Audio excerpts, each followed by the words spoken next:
Kumakain ako. Tignan nyo. Ang dami, diba?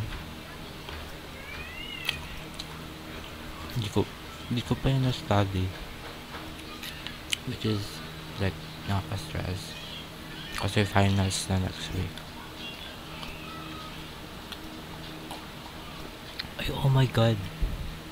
Finals na nga next week. Thursday ngayon.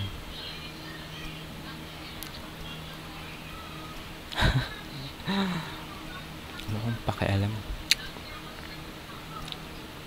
Oh my God.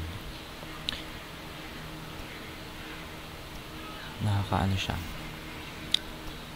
Nakakatakot.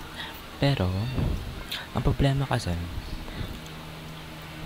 hindi sila nag-give ng a full week for a review. Kasi hanggang ngayon, next week na ang finals. Hanggang ngayon, hindi pa sa tapos mag-lecture.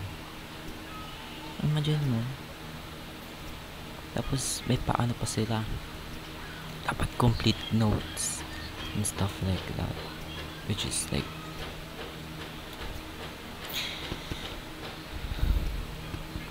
ano talaga.